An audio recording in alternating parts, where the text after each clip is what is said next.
Depuis plus de 50 ans, aucune mission habitée n'a jamais remis les pieds sur la Lune.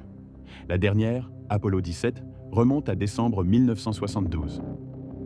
Et depuis ce jour, silence total. 50 ans, un demi-siècle sans qu'aucun astronaute, américain ou d'un autre pays, n'ait foulé le sol lunaire. Pourtant, la technologie a progressé à une vitesse fulgurante. Alors pourquoi on dit avoir marché sur la Lune en 1969, personne n'a-t-il été capable de le refaire depuis?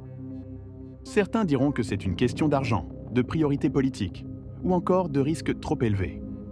Mais ces explications paraissent étranges, car si les États-Unis ont réussi avec des ordinateurs plus faibles qu'une simple calculatrice d'aujourd'hui, comment se fait-il qu'avec nos super-ordinateurs, nos fusées modernes et nos avancées scientifiques incroyables, aucun pays n'ait osé réitérer l'exploit?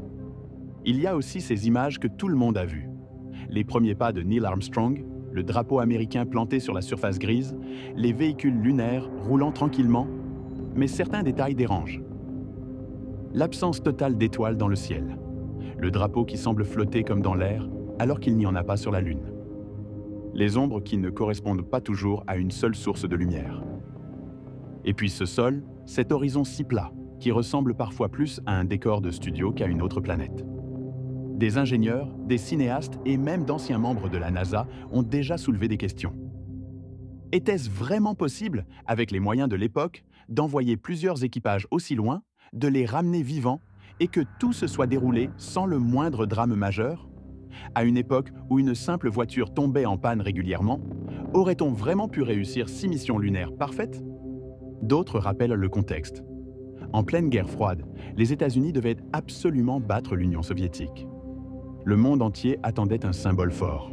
Alors, certains pensent que la course à la Lune aurait pu être plus politique que scientifique.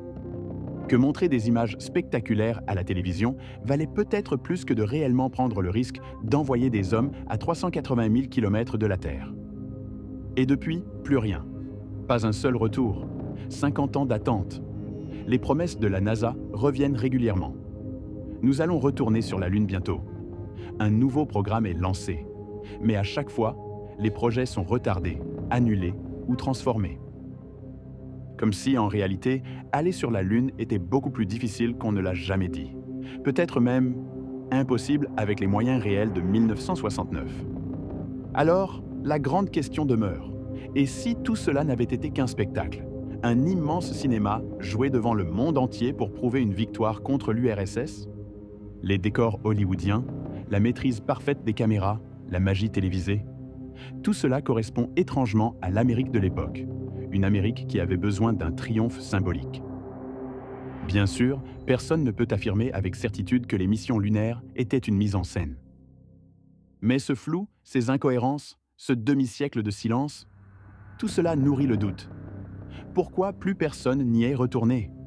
Pourquoi aucune autre nation n'a-t-elle tenté de planter son drapeau à côté de celui des Américains? Peut-être parce que la vérité est différente de ce que l'on nous a toujours raconté. Alors, croyez-vous vraiment que l'homme a marché sur la Lune en 1969? Ou pensez-vous que nous avons tous assisté au plus grand film de l'histoire, tourné à huis clos, et que la vérité n'a jamais quitté notre Terre?